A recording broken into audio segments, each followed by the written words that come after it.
अर्जुन की जीप बारिश को चीरती हुई वेस्टर्न एक्सप्रेस हाईवे पर दौड़ रही थी। स्पीडोमीटर की सुई 120 को पार कर रही थी। अर्जुन का दिमाग इंजन से भी तेज चल रहा था। जहां लोहे के सांप समुद्र में मिलते हैं, अर्जुन ने स्टीयरिंग पर हाथ मारा। लोहे के सांप, पटरियां, रेलवे ट्रैक्स। लेकिन मुंबई में रेलवे ट्रैक समुद्र से कई जगह मिलते हैं। चर्चगेट, बांद्रा, माहिम। उसने अपना फोन निकाला और जाधव को कॉल किया। जाधव, प्रेस किया। जाधव की आवाज में घबराहट थी। सर, ओपेरा हाउस से जो वीडियो फीड आ रही है उसका आईपी एड्रेस बाउंस हो रहा है। हम उसे ट्रैक नहीं कर पा रहे। बाहर में गए आईपी एड्रेस, अर्जुन चिल्लाया। मेरी बात सुनो। लोहे के सांप मतलब रेलवे लाइन।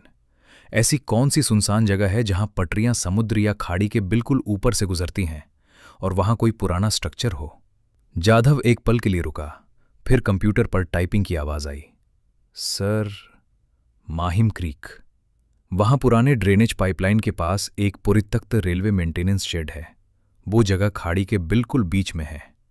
लोहे के सांप, पाइपलाइन और पटरियां, अर्जुन बड़बड़ाया। यही वो जगह है। अर्जुन ने गाड़ी का स्टीयरिंग घुमाया और माहिम की तरफ जाने वाली सर्विस रोड पर उतार दी। समय रात के 12:55। 10 मिनट। माहिम क्रीक का इलाका घना और डरावना था। बदबूदार कीचड़ और अंधेरे के बीच रेलवे पटरियों का जाल फैला हुआ था। दूर लोकल ट्रेनों के पहियों की आवाज किसी दानव की तरह गूंज रही थी। अर्जुन अपनी गाड़ी से कूदा। सामने एक पुराना ईंटों से बना शेड था जिसकी छत आधी गिर चुकी थी। अंदर से एक मध्यम नीली रोशनी आ रही थी, बिल्कुल वैसी ही जैसी वीडियो में थी। अर्जुन ने अपनी बंदूक निकाली और शेड के लोहे के दरवाजे को लात मारकर खोला। सामने का मंजर दिल दहलाने वाला था। कांच का टैंक अब लगभग पूरा भर चुका था। जर्नलिस्ट रिया का चेहरा पानी के सतह के बिल्कुल करीब था। वो सांस लेने के लिए संघर्ष कर रही थी। उसकी आंखें दहशत से फटी हुई थीं। पानी उसकी नाक तक पहुंच चुका था। रिया! अर्जुन चिल्लाया। उसने टैंक की तरफ दौड़ लगाई। टैंक का कांच बुलेट प्रूफ लग रहा था। ऊपर का ढक्कन एक भारी ताले से बंद था।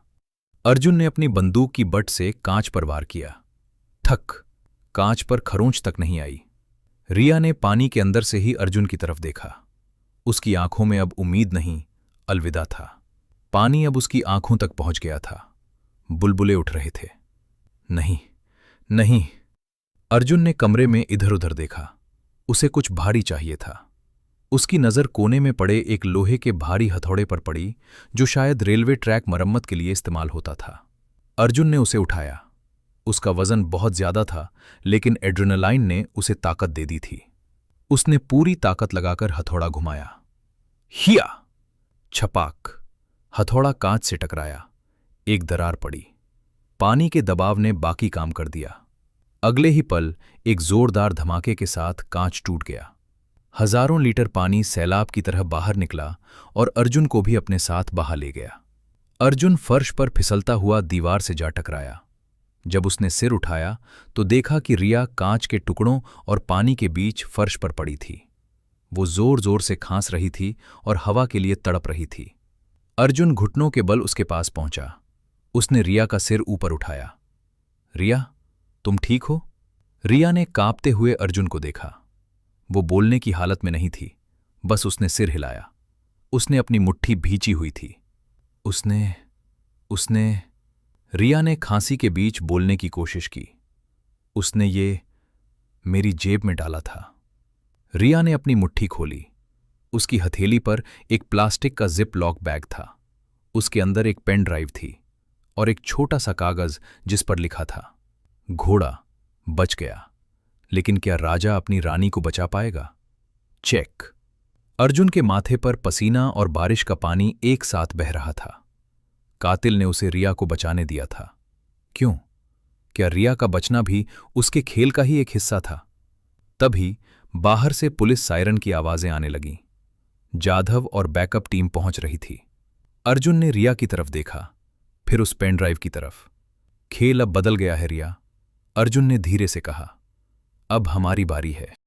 स्थान मुंबई पुलिस मुख्यालय, साइबर सेल। समय रात के 2:15।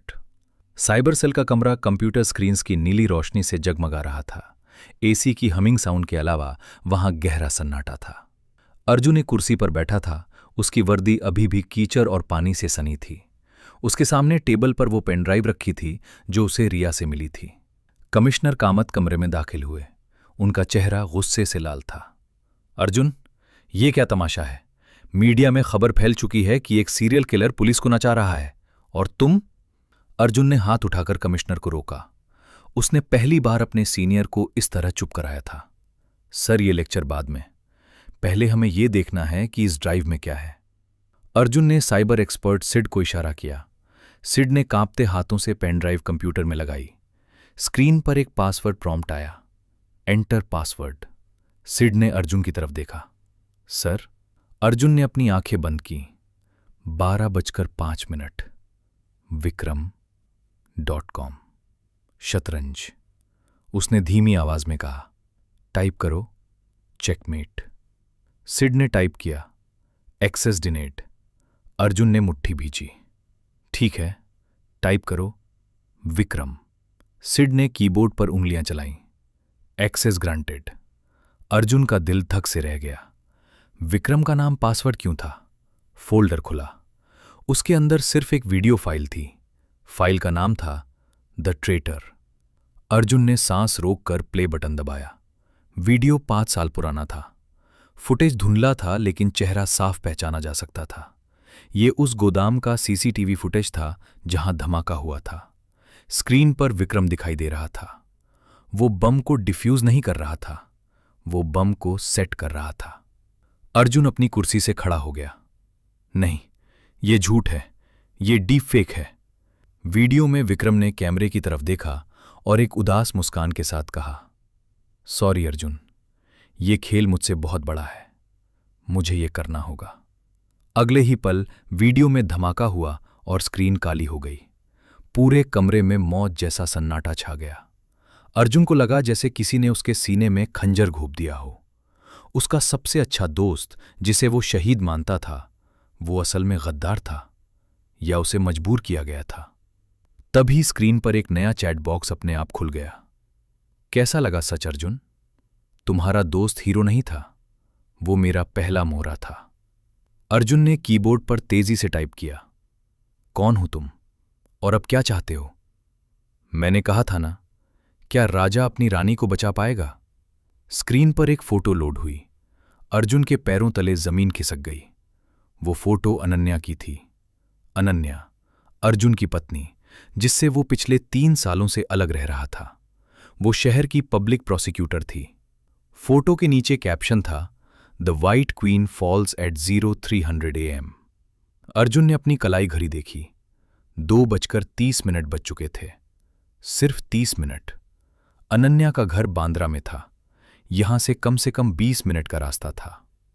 सिड, अनन्या के घर की सिक्योरिटी को अलर्ट करो, अभी। अर्जुन चिल्लाया और कमरे से बाहर भागने लगा।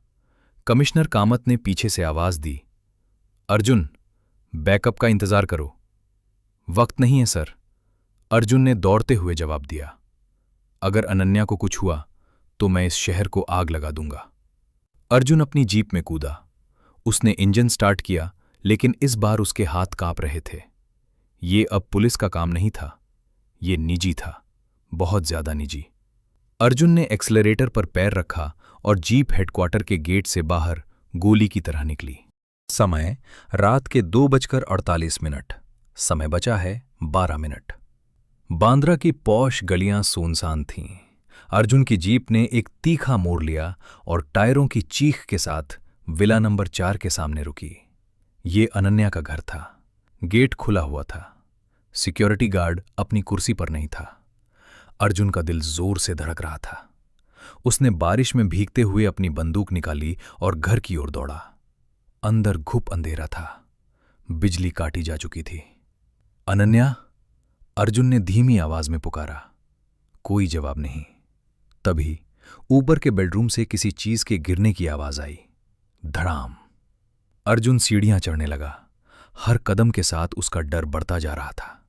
वो दुनिया के सबसे खतरनाक अपराधियों से लड़ा था, लेकिन आज उसे पहली बार डर लग रहा था। जैसे ही वो बेडरूम के दरवाजे पर पहुंचा, उसने देखा कि दरवाजा हल्का सा खुला है। उसने लात मारकर दरवाजा पूरा खोला और अंदर घुसते ही बंदूक तान दी। पुलिस, हिलो मत! कमरे में खिड़की से आती स्ट्रीट लाइट की मध्यम रोशनी थी। अनन्या बिस्तर के कोने में दुबकी हुई थी। उसका चेहरा आंसुओं से भीगा था। उसके माथे पर एक लाल लेजर डॉट चमक रहा था। खिड़की के पास अंधेरे में एक साया खड़ा था। उसने काले कपड़े पहने थे और चेहरे पर एक अजीब सा नकाब था, शतरंज के बोर्ड जैसा काला सफेद मास्क। उसके हाथ में एक गन थी जो सीधा अनन्या पर तनी थी। घड़ी में 2:55 हो रहे थे। बंदूक नीचे डाल दो अर्जुन, नकाबपोश की आवाज आई। ये वही यांत्रिक आवाज नहीं थी, ये असली आवाज थी, भारी और जानी पहचानी। अर्जुन ने दांत भींचे। उसे जाने दो, तुम्हारी दुश्मनी मुझसे है। दुश्मनी?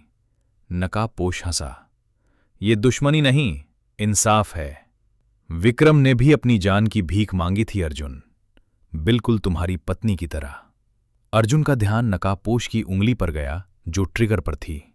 विक्रम गद्दार नहीं था, अर्जुन चिल्लाया, नकाबपोश का ध्यान भटकाने की कोशिश करते हुए। तुमने उसे फंसाया था, वो तो तुम्हें जल्द पता चल जाएगा।